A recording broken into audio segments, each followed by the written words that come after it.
Hello प्यारे बच्चों, आज हम कक्षा 9th 9वीं हिंदी क्षितिज भाग 1 गद्य खंड के दो बैलों की कथा को पढ़ेंगे और समझेंगे। इसके पहले हम जानेंगे कि फुल चैप्टर को दो भागों में विभाजित किया गया है, गद्य खंड और काव्य खंड। तो चैप्टर 1 दो बैलों की कथा, इसको लिखा है प्रेमचंद जी ने। इसको लिखा है मुंशी प्रेमचंद जी ने। प्रेमचंद का जन्म सन 1880 में बनारस के लम्ही गांव में हुआ था। तो प्रेमचंद का जन्म कब हुआ था? 1880 में। सन 1880 में बनारस के लम्ही गांव में हुआ था। उनका मूल नाम धनपत राय था। तो उनका मूल नाम क्या था? धनपत राय। प्रेमचंद का बचपन अभावों में बीता और शिक्षा बीए तक ही हो पाई। तो उनका बचपन जो है वो कमियों में बीता और शिक्षा उनकी बीए तक हो पाई थी। उन्होंने शिक्षा विभाग में नौकरी की, परंतु असहयोग आंदोलन में सक्रिय भाग लेने के लिए सरकारी नौकरी से त्यागपत्र दे दिया, रिजाइन दे दिया और लेखन कार्य के प्रति पूरी तरह समर्पित हो गए। सन 1936 में इस महान कथाकार का देहांत हो गया। तो इनका निधन कब हुआ था? 1936 में। प्रेमचंद की कहानियां मानसरोवर के 8 भागों में संकलित है। सेवा सदन, प्रेमाश्रय, रंगभूमि, कायाकल्प, निर्मला, गबन, कर्मभूमि, गोदान इनके प्रमुख उपन्यास हैं। उन्होंने हंस, जागरण, माधुरी आदि पत्रिकाओं का भी संपादन किया। तो इन्हें क्या कहा जाता था? उपन्यास सम्राट भी कहा जाता था। कथा साहित्य के अतिरिक्त प्रेमचंद ने निबंध एवं अन्य प्रकार का गद्य लेखन भी प्रचुर मात्रा में किया। प्रेमचंद साहित्य को सामाजिक परिवर्तन का सशक्त माध्यम मानते थे। तो सशक्त का मतलब क्या है? शक्तिशाली। उन्होंने जिस गांव और शहर के परिवेश को देखा और जिया, उनकी अभिव्यक्ति उनके कथा साहित्य में मिलती है। किसानों और मजदूरों की दयनीय स्थिति, दलितों का शोषण, समाज में स्त्री की दुर्दशा और स्वाधीनता आंदोलन आदि इनकी रचनाओं के मूल विषय है। तो इनकी रचनाओं के मूल विषय क्या क्या हैं? किसानों और मजदूरों की दयनीय स्थिति, दलितों का शोषण, समाज में स्त्री की दुर्दशा और स्वाधीनता आंदोलन आदि इनकी रचनाओं के मूल विषय हैं। प्रेमचंद के कथा साहित्य का संसार बहुत व्यापक है, माने बहुत बड़ा है। उसमें मनुष्य की ही नहीं पशु पक्षियों को भी अद्भुत आत्मीयता मिली है, अपनापन है ना। बड़ी से बड़ी बात को सरल भाषा में सीधे और संक्षेप में कहना प्रेमचंद के लेखन की प्रमुख विशेषता है। उनकी भाषा सरल, सजीव एवं मुहावरेदार है तथा उन्होंने लोक प्रचलित शब्दों का प्रयोग कुशलतापूर्वक किया है। दो बैलों की कथा। अब है दो बैलों की कथा के माध्यम से प्रेमचंद ने कृषक माने किसान, समाज और पशुओं के भावनात्मक संबंध का वर्णन किया है। मनुष्य और पशुओं के भावनात्मक संबंधों का वर्णन किया है। इस कहानी में उन्होंने यह भी बताया है कि स्वतंत्रता सहज में नहीं मिलती, उसके लिए बार बार संघर्ष करना पड़ता है। इस प्रकार परोक्ष रूप से यह कहानी आजादी के आंदोलन की भावना से जुड़ी है। इसके साथ ही इस कहानी में प्रेमचंद ने पंचतंत्र और हितोपदेश की कथा परंपरा का उपयोग और विकास किया है। क्षितिज भाग 1 गद्य खंड। तो यह है दो बैलों की कथा, है ना। चैप्टर 1 दो बैलों की कथा। इस कहानी में दो बैलों के बारे में बताया गया है। दो बैलों के नाम है हीरा और मोती। तो वे बैल बड़े ही सुंदर और हष्टपुष्ट थे। तो इसमें इनडायरेक्टली प्रेमचंद ने स्वतंत्रता सेनानी के ऊपर कहानी लिखी है। प्रेमचंद ने जब ये कहानी लिखी थी तब अंग्रेजों का शासन था। तब एकदम यह कहानी नहीं लिखी जा सकती थी। इसी कारण अंग्रेजों के खिलाफ लोगों को उत्साहित करने के लिए उन्होंने कहानी लिखी। जैसे इस कहानी में जैसे कांजी हाउस में जानवरों को बंद कर दिया गया था और उन्हें प्रताड़ित किया जाता था, उसी तरह जो है हमारे स्वतंत्रता सेनानियों को भी बंद किया जाता था और उन्हें प्रताड़ित किया जाता था। तो हम कहानी शुरू करते हैं। दो बैलों की कथा। जानवरों में गधा सबसे ज्यादा बुद्धिहीन समझा जाता है। जब हम जब किसी आदमी को परले दर्जे का बेवकूफ़ कहना चाहते हैं तो उसे गधा कहते हैं। तो जानवरों में गधा सबसे ज़्यादा बुद्धिहीन माने बुद्धि की कमी है ना, कम बुद्धि वाला समझा जाता है। जब हम किसी आदमी को परले दर्जे का बेवकूफ़ कहना चाहते हैं तो उसे गधा कहते हैं। गधा सचमुच बेवकूफ़ है या उसके सीधेपन, उसके निरापद सहिष्णुता ने उसे यह पदवी दे दी है। सहिष्णुता माने सहनशीलता, निरापद इसका निश्चय नहीं किया जा सकता। गाय सींग मारती है, ब्याई हुई गाय तो अनायास ही सिंघनी का रूप धारण कर लेती है। मतलब कि गाय भी जो है वो सींग मारती है और ब्याई हुई गाय तो अपने आप ही शेरनी का रूप धारण कर लेती है। कुत्ता भी बहुत गरीब जानवर है, लेकिन कभी कभी उसे भी क्रोध आ ही जाता है, किंतु गधे को कभी क्रोध करते नहीं सुना ना देखा। जितना चाहो गरीब को मारो, चाहे जैसी खराब सड़ी हुई घास सामने डाल दो, उसके चेहरे पर असंतोष की छाया भी दिखाई नहीं देगी। बैसाख में चाहे एक आध बार कुलेल कर लेता हो, माने क्रीड़ा कर लेता हो, खेल लेता हो, पर हमने तो उसे कभी खुश होते नहीं देखा। उसके चेहरे पर एक विषाद माने असंतोष, दुख स्थायी रूप से छाया रहता है।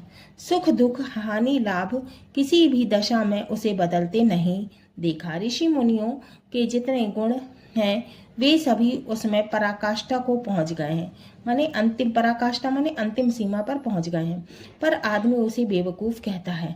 सद्गुणों का इतना अनादर कभी नहीं देखा। सद्गुणों माने अच्छे गुण का अनादर कभी नहीं देखा।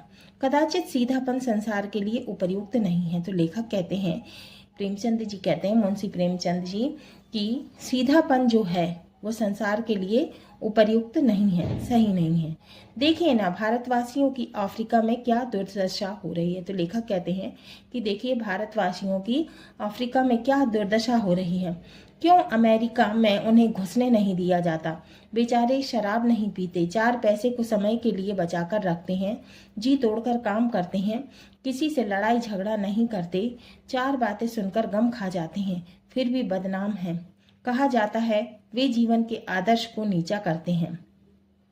तो वे लोग क्या करते हैं बेचारे भारतवासी कि अपने कुछ 4 पैसे जो है वो बुरे समय के लिए बचा कर रखते हैं और कोई गलत काम नहीं करते। यहाँ पर समाज के कुछ सुस्त लोगों के बारे में भी कहा गया है जो कि जो है स्वतंत्रता के लिए आगे नहीं हो रहे थे, आंदोलन में आने के लिए आगे नहीं हो रहे थे। कहा जाता है वे जीवन के आदर्श को नीचा करते हैं। अगर वे भी ईंट का जवाब पत्थर से देना सीख जाते तो शायद सभ्य कहलाने लगते। जापान की मिसाल सामने है। एक ही विजय ने उसे संसार की सभ्य जातियों में गण्य बना दिया, माने सम्मानित बना दिया। लेखक कहते हैं कि लेकिन गधे का एक छोटा भाई भी है जो उससे कम ही गधा है, और वह है बैल। जिस अर्थ में हम गधे का प्रयोग करते हैं कुछ उसी से मिलते जुलते अर्थ में बछिया के ताऊ का प्रयोग करते हैं। अब यहाँ गधे का छोटा भाई बैल को बताया गया है तथा बछिया के ताऊ संज्ञा का प्रयोग भी बैल के लिए किया गया है। कुछ लोग बैल को शायद बेवकूफों में सर्वश्रेष्ठ कहते हैं, मगर हमारा विचार ऐसा नहीं है। बैल कभी कभी मारता भी है, कभी कभी अड़ियल बैल भी देखने में आता है और भी कई रीतियों से अपना असंतोष प्रकट कर लेता है। अतएव उसका स्थान गधे से नीचा है। अब है झूरी काछी के दोनों बैलों के नाम थे हीरा और मोती। अब झूरी काछी नाम का एक व्यक्ति है जिसके पास 2 बैल हैं, उसके नाम है हीरा और मोती। दोनों पछाई जाति के थे, देखने में सुंदर, काम में चौकस, डील में ऊंचे।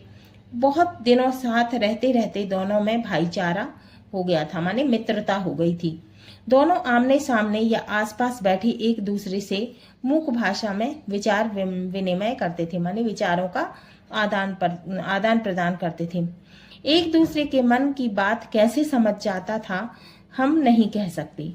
अवश्य ही उनमें कोई ऐसी गुप्त शक्ति थी जिससे जीवों में श्रेष्ठता का दावा करने वाला मनुष्य वंचित है। दोनों एक दूसरे को चाट कर और सूंघ कर अपना प्रेम प्रकट करते। कभी कभी दोनों सींग भी मिला लिया करते थे, विनोद में, है ना, खेल खेल में करते थे। विग्रह के नाते से नहीं, केवल विनोद के भाव से, माने लड़ाई झगड़ा के नाते नहीं, केवल खेलने के, विनोद के, खुशी के भाव से, आत्मीयता के भाव से। जैसे दोस्तों में घनिष्ठता होते ही धोल धप्पा होने लगता है। इसके बिना दोस्ती कुछ फुसफुसी, कुछ हल्की सी रहती है, जिस पर ज्यादा विश्वास नहीं किया जा सकता। जिस वक्त ये दोनों बैल हली या गाड़ी में जोत दिए जाते और गर्दन हिला हिलाकर चलते, उस वक्त हर एक की यही चेष्टा थी कि ज्यादा से ज्यादा बोझ उसी की गर्दन पर रहे। माने हर दोनों बैलों की ये इच्छा रहती थी कि ज्यादा से ज्यादा बोझ उनके ऊपर रखा जाए। दिन भर के बाद दोपहर या संध्या को दोनों खुलते तो एक दूसरे को चाट चूट कर अपनी थकान मिटा लिया करते थे। नांद में खली भूसा पड़ जाने के बाद दोनों साथ उठते, साथ नांद में मुंह डालते और साथ ही बैठते थे। एक मुंह हटा लेता तो दूसरा भी हटा लेता था। संयोग की बात, झूरी ने एक बार गोई को ससुराल भेज दिया। गोई माने दोस्त, वो दोनों दोस्त बन गए थे ना, तो उनको उसके झूरी के ससुराल भेज दिया। बैलों को क्या मालूम कि वे क्यों भेजे जा, उनको मालूम ही नहीं था कि वो क्यों भेजे जा रहे हैं, कहाँ भेजे जा रहे हैं। समझे मालिक ने उन्हें बेच दिया और वे समझे कि मालिक ने उन्हें बेच दिया। अपना यूं बेचा जाना उन्हें अच्छा लगा या बुरा कौन जाने, पर झूरी के साले गया को घर तक गोई ले जाने में दांतों पसीना आ गया। अब झूरी का जो साला था वो घर ले जाने में दोनों को बहुत परेशान हो गया।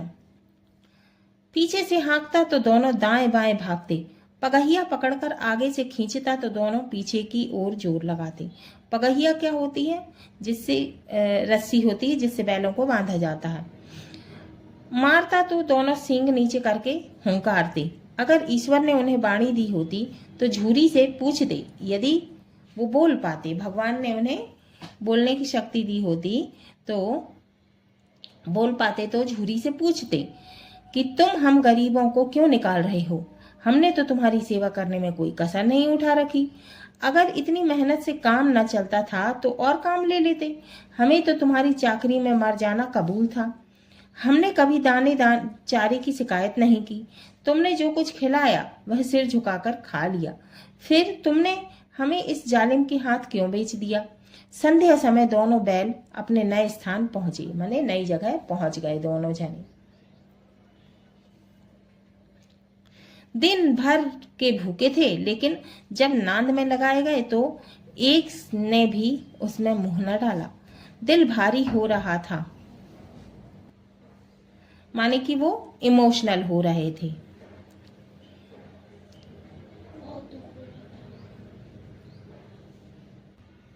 उन्हें बहुत दुख हो रहा था। जिसे उन्होंने अपना घर समझ रखा था वह आज उनसे छूट गया। यह नया घर, नया गांव, नए आदमी उन्हें बेगानों से लगते थे, माने पराये लग रहे थे। दोनों ने अपनी मुख भाषा में सलाह की, एक दूसरे को कनखइयों से देखा और लेट गए। एक दूसरे को उन्होंने देखा और लेट गए। जब गांव में सोता पड़ गया, माने गांव में सब लोग सो गए, तो दोनों ने जोर मारकर पगहे तोड़ा डाले। पगहे का मतलब होता है खूंटा। तोड़ा डाले और घर की तरफ चले। पगहे बहुत मजबूत थे, माने जो खूंटा था वो बहुत ज्यादा मजबूत था। अनुमान ना हो सकता था कि कोई बैल उन्हें तोड़ सकेगा, पर इन दोनों में दूनी शक्ति आ गई, माने बहुत ज्यादा शक्ति आ गई, दुगनी शक्ति आ गई। एक एक झटके में रस्सियां टूट गईं। झूरी प्रातः काल सोकर उठा तो देखा कि दोनों बैल चरनी पर खड़े हैं।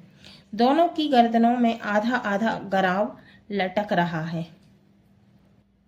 अब गराव होता है फुंदेदार रस्सी जो कि बैल आदि के गले में पहनाई जाती है। घुटने तक पांव कीचड़ से भरे हैं और दोनों की आंखों में विद्रोहमय स्नेह झलक रहा है। विद्रोह का मतलब होता है असंतोष, स्नेह माने प्रेम, झलक रहा है। झूरी बैलों को देखकर स्नेह से गदगद हो गया, खुश हो गया। झूरी दौड़कर उन्हें गले लगा लिया। प्रेमालिंगन और चुंबन का यह दृश्य बड़ा ही मनोहर था। घर और गांव के लड़के जमा हो गए। अब घर के और गांव के लड़के जमा हो गए और तालियां बजा बजा कर उनका स्वागत करने लगे। गांव के इतिहास में यह घटना अभूतपूर्व न होने पर भी महत्वपूर्ण थी। बाल सभा में निश्चय किया। अब बच्चों ने इकट्ठे होकर निश्चय किया, दोनों पशु वीरों को अभिनंदन पत्र देना चाहिए। कोई अपने घर से रोटियां लाया, कोई गुड़, कोई चोकर, कोई भूसी। अब बच्चे बहुत खुश हो गए और उन्हें किसी ने अपने घर से रोटी लेकर आया, कोई गुड़ लाया, कोई चोकर लाया, कोई भूसी लाया। एक बालक ने कहा, ऐसे बैल किसी के पास ना होंगे। दूसरे ने समर्थन किया, इतनी दूर से दोनों अकेले चले आए। तीसरा बोला, बैल नहीं, वे उस समय उस जन्म के आदमी हैं। तो एक बच्चा कहने लगा, वो बैल नहीं है, वो पिछले जन्म के जो है क्या है, आदमी है, इंसान है। इसका प्रतिपादन करने का किसी को साहस नहीं हुआ। झूरी की स्त्री ने बैलों को द्वार पर देखा तो जल उठी, बहुत गुस्सा हो गई। झूरी की पत्नी बोली, कैसे नमक हराम बैल हैं कि एक दिन वहां काम ना किया और भाग खड़े हुए। कहने लगी कि कितने खराब बैल हैं ये, एक भी दिन जो है काम नहीं किया और भाग खड़े हुए। झूरी अपने बैलों पर यह आक्षेप ना सुन सका। नमक हराम क्यों? अब झूरी को बहुत बुरा लगा कि पत्नी ने ऐसा कह दिया। चारा दाना ना दिया होगा तो क्या करते? झूरी कहने लगा कि उनको चारा और दाना नहीं दिया होगा तो बेचारे क्या करते?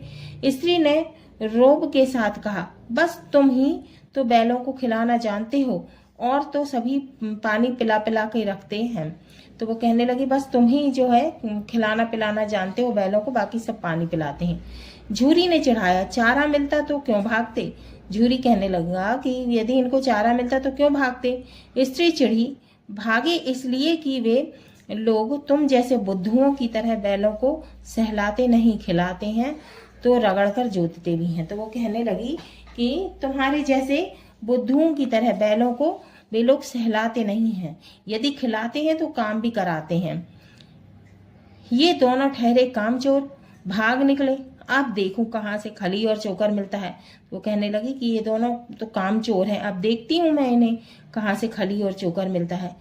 सूखे भूसे के सिवा कुछ ना दूंगी, खाए चाहे मरे। तो वो कहने लगी कि मैं इनको सिर्फ सूखा भूसा ही दूंगी और चाहे ये खाए चाहे मरे।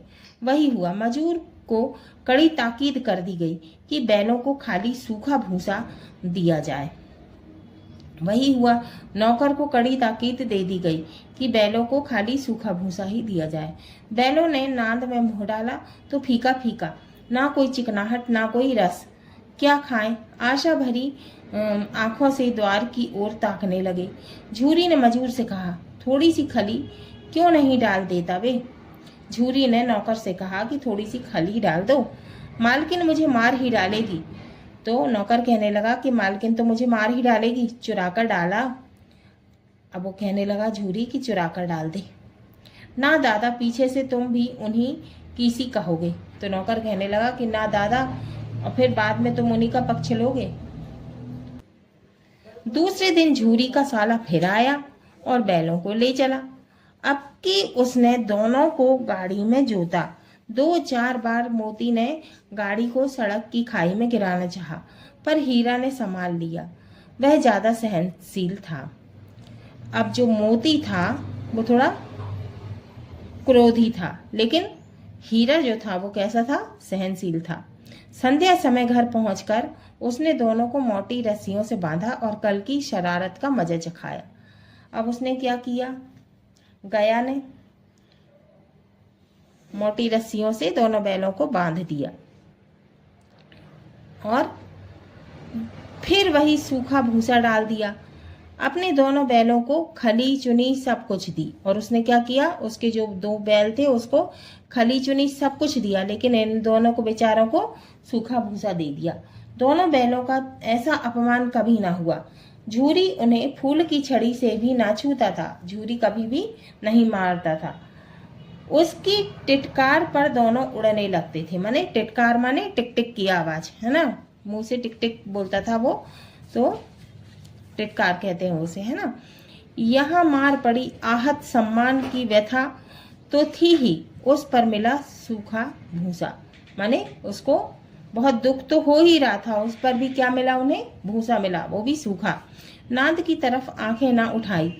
दूसरे दिन गया ने बैलों को हल में जोता, पर इन दोनों ने जैसे पांव ना उठाने की कसम खा ली। माने दोनों ने सोच लिया था कि हम काम नहीं करेंगे। वह मारते मारते थक गया, पर दोनों ने पांव ना उठाया।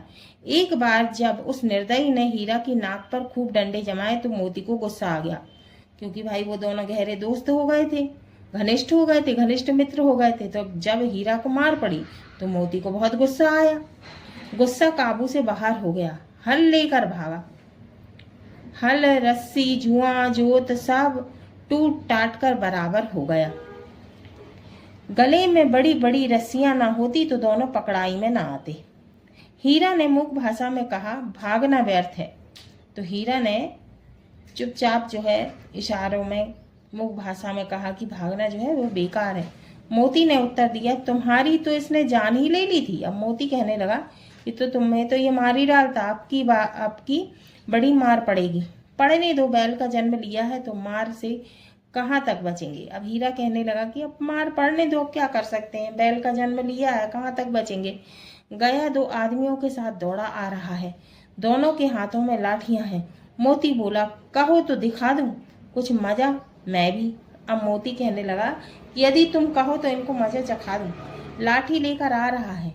हीरा ने समझाया, नहीं भाई खड़े हो जाओ, मुझे मारेगा तो मैं भी एक दो को गिरा दूंगा। अब हीरा कहने लगा, नहीं भाई तुम तो खड़े हो जाओ, यदि मुझे मारेगा तो मैं एक दो को गिरा दूंगा। अब हीरा कहने लगा, नहीं हमारी जाति का यह धर्म नहीं है। मोती दिल में ऐंठ कर रह गया। मोती को बड़ा गुस्सा आ रहा था। गया आ पहुंचा और दोनों को पकड़ कर ले चला। कुशल हुई कि उसने इस वक्त मारपीट ना की, नहीं तो मोती भी पलट पड़ता। अच्छा हुआ उसने मारपीट नहीं की, नहीं तो मोती को भी गुस्सा आ जाता। उसके तेवर देखकर गया और उसके सहायक समझ गए कि इस वक्त टाल जाना ही मसलहत है, मतलब इस समय जो है टाल देना ही उपयुक्त है। मसलहत माने होता है उचित या हितकर। आज दोनों के सामने फिर वही सूखा भूसा लाया गया। दोनों चुपचाप खड़े थे। घर के लोग भोजन करने लगे। उस वक्त छोटी सी लड़की 2 रोटियां लिए निकली और दोनों के मुंह में देकर चली गई। अब सब लोग खाना खाने लगे थे, भोजन करने लगे थे। अब एक छोटी सी लड़की निकली 2 रोटियां लेकर और उन दोनों के मुंह में एक एक दे दी। उस एक रोटी से इनकी भूख तो क्या शांत होती, पर दोनों के हृदय को मानो भोजन मिल गया। यहाँ भी किसी सज्जन का वास है, वे सोचने लगे। लड़की भैरों की थी, उसकी माँ मर चुकी थी, सौतेली माँ उसे मारती रहती थी, इसलिए इन बैलों से उसे इस प्रकार की आत्मीयता हो गई थी। आत्मीयता माने हमदर्दी हो गई थी। दोनों दिन भर जोते जाते, डंडे खाते, अड़ते, शाम को थान पर बांध दिए जाते। थान होता है पशुओं के बांधे जाने की जगह। रात को वही बालिका उन्हें 2 रोटियां खिला जाती। प्रेम के इस प्रसाद की यह बरकत थी कि 2-2 गाल सूखा भूसा खाकर भी दोनों दुर्बल ना होते, माने कमजोर ना होते। मगर दोनों की आंखों में रोम रोम में विद्रोह भरा हुआ था, माने असंतोष भरा हुआ था। एक दिन मोती ने मुख भाषा में कहा, अब तो नहीं सहा जाता हीरा। मोती हीरा से कहने लगा कि अब हीरा सहा नहीं जाता, क्या करना चाहते हो। हीरा कहने लगा, एक हाथ को सींगों से उठाकर फेंक दूंगा। कौन कहने लगा? मोती। लेकिन जानते हो, वह प्यारी लड़की जो हमें रोटियां खिलाती है उसी की लड़की है जो इस घर का मालिक है। यह बेचारी अनाथ हो जाएगी। हीरा कहने लगा, तो मालिकिन को ना फेंक दूं? तो वो कहने लगा, अच्छा तो इससे अच्छा तो मैं मालिकिन को ही फेंक देता हूँ, वही तो इस लड़की को मारती है। लेकिन औरत जात पर सींग चलाना मना है, यह भूले जाते हो। अब वो कहने लगा कि भैया औरत जात को तो हम मार नहीं सकते, है ना, ये धर्म के खिलाफ है। तुम तो किसी तरह निकलने ही नहीं देते। बताओ, तुड़ाकर भाग चले? हाँ, यह मैं स्वीकार करता हूँ, हीरा कहने लगा, लेकिन इतनी मोटी रस्सी टूटेगी कैसे? इसका एक उपाय है, मोती कहने लगा। पहले रस्सी को थोड़ा सा चबा लो, फिर एक झटके में जाती है। रात को वह बालिका रोटियां खिलाकर चली गई। दोनों रस्सियां चबाने लगे, पर मोटी रस्सी मुंह में ना आती थी। बेचारे बार बार जोर लगाकर रह जाते थे। सहसा घर का द्वार खुला, दरवाजा खुला और वही लड़की निकली। दोनों सिर झुकाकर उसका हाथ चाटने लगे। दोनों की पूंछें खड़ी हो गई। उसने उनके माथे सहलाए और बोली, खोल देती हूँ, चुपके से भाग जाओ, नहीं तो यहाँ के लोग मार डालेंगे। आज घर में सलाह हो रही थी कि इनकी नाकों में नाथ डाल दी जाए। उसने गराव खोल दिया। गराव क्या होता है? गराव होता है फुंदेदार रस्सी जो बैलों आदि के गले में पहनाई जाती है।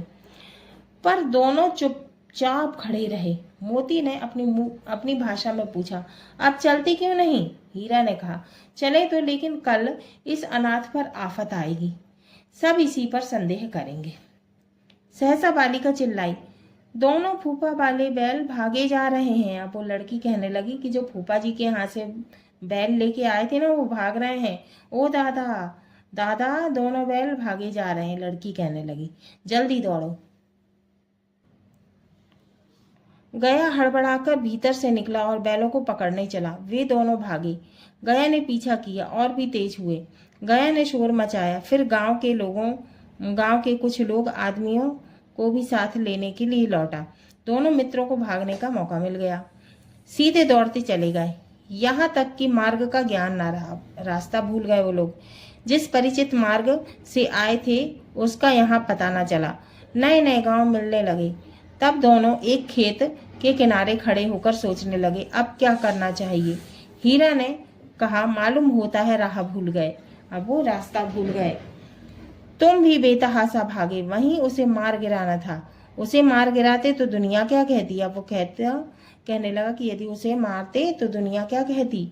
वह अपना धर्म छोड़ दे, लेकिन हम अपना धर्म क्यों छोड़ें, है ना। हीरा कहने लगा कि हम अपना धर्म नहीं छोड़ेंगे। दोनों भूख से व्याकुल हो रहे थे। खेत में मटर खड़ी थी, चरने लगे।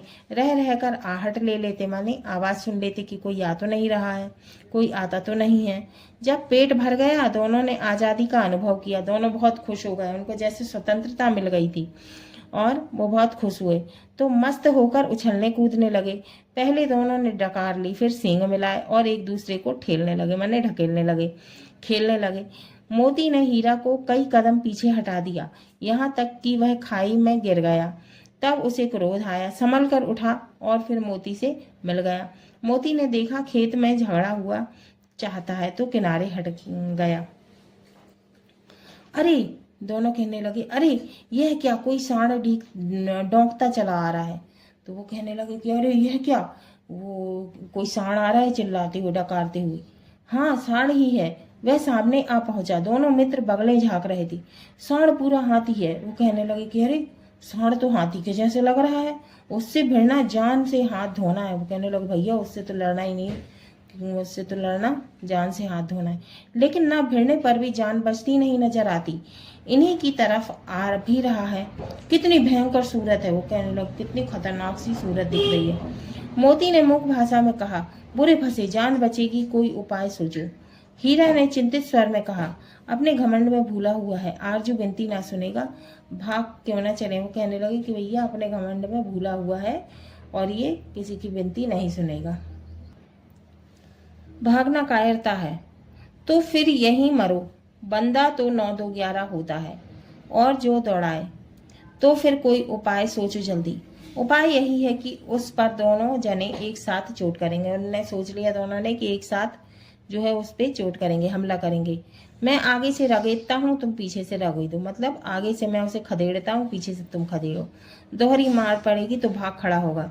मेरी ओर झपटे, तुम बगल से उसके पेट में सींग घुसेड़ देना, मैंने उसके पेट में सींग घुसा देना। जान जोखिम है पर दूसरा उपाय नहीं। दोनों मित्र जान हथेलियों पर लेकर लपके। सांड को भी संगठित शत्रुओं से लड़ने का तजर्बा ना था। माने जो दोनों थे वो संगठित थे, एकत्रित थे, एकता थी उनमें। तो ऐसे पशुओं से वो कभी नहीं लड़ा था। वह तो एक शत्रु से मल्ल युद्ध करने का आदी था, माने एक शत्रु से कुश्ती करने का आदी था।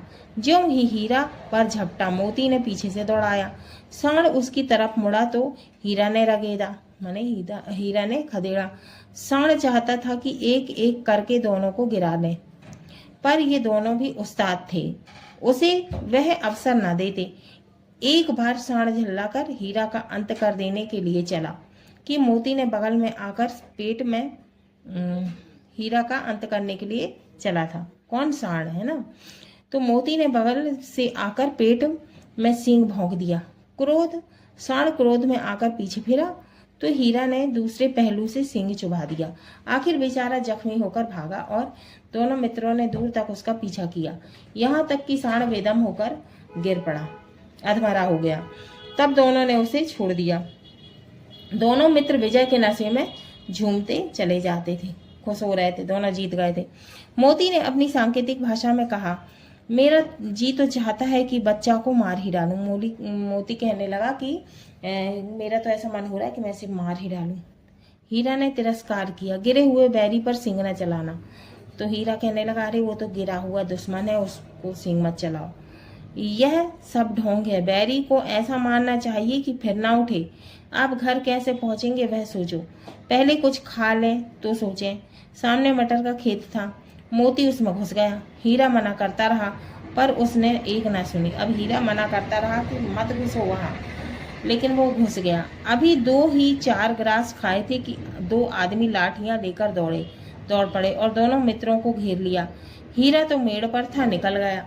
मोती सींचे हुए खेत में था, उसके खुर कीचड़ में धंसने लगे, ना भाग सका, पकड़ लिया।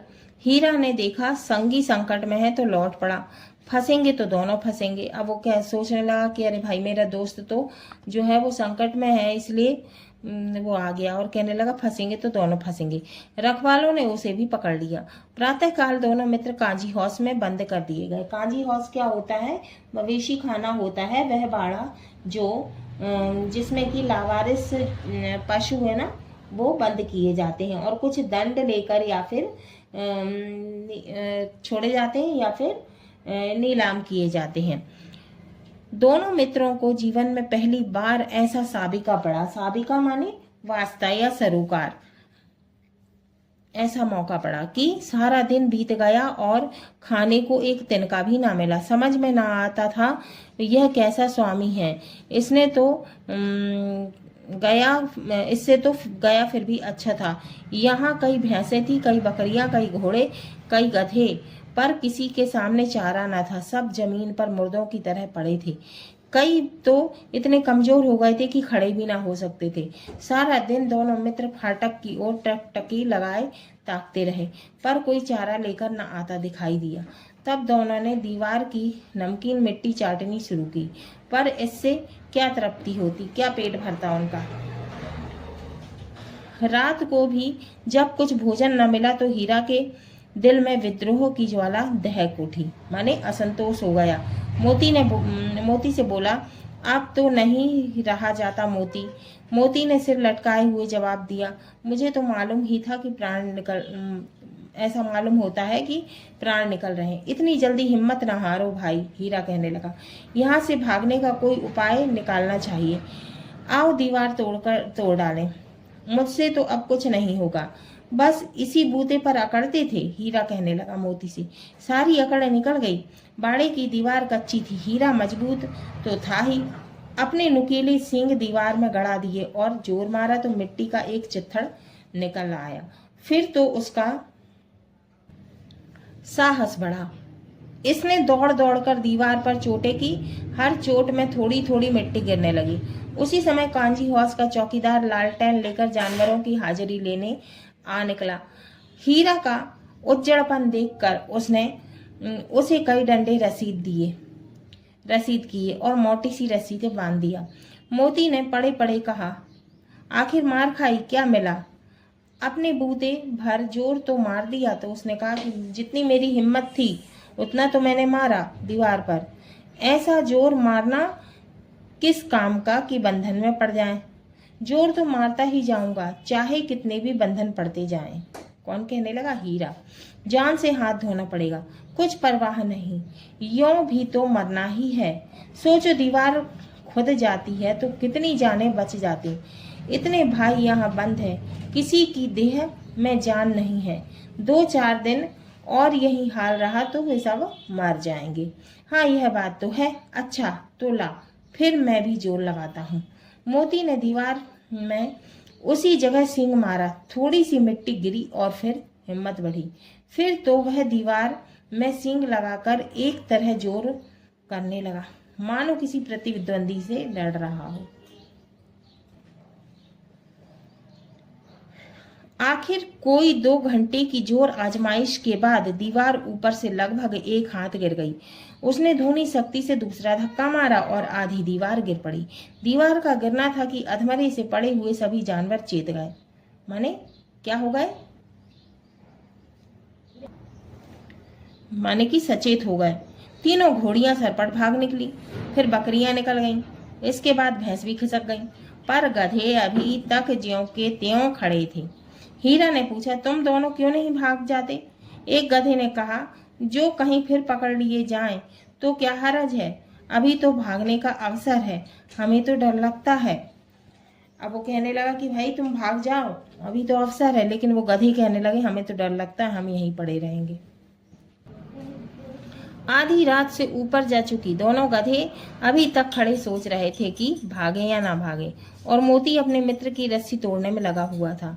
जब वह हार गया तो हीरा ने कहा, तुम जाओ, मुझे यहीं पड़ा रहने दो, शायद कहीं भेंट हो जाए। तो वो कहने लगा, वो हार गया रस्सी तोड़ तोड़ के, तो वो कहने लगा हीरा उससे मोती से कि तुम चले जाओ, शायद कभी मिलेंगे। मोती ने आंखों में आंसू लाकर कहा, तुम मुझे इतना स्वार्थी समझते हो हीरा?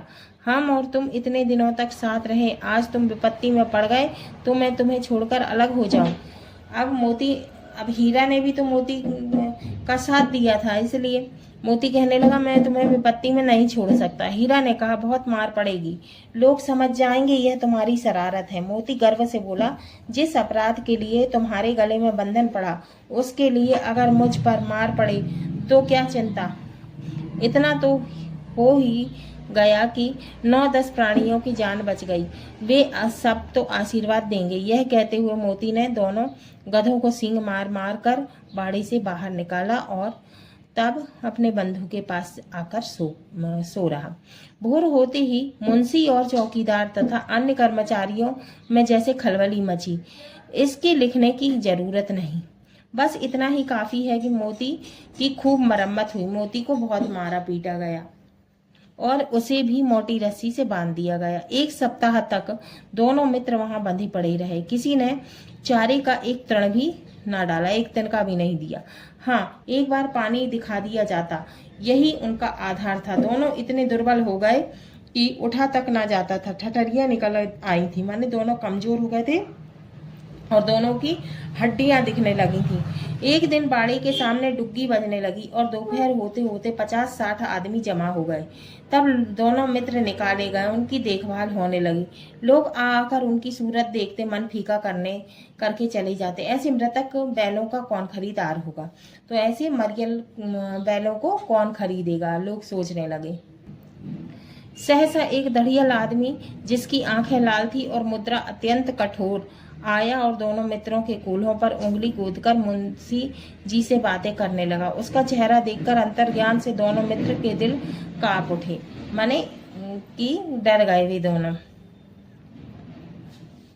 वह कौन है और उन्हें क्यों टटोल रहा है, इस विषय में उन्हें कोई संदेह न हुआ। दोनों ने एक दूसरे को भीत नेत्रों से देखा और सिर झुका लिया।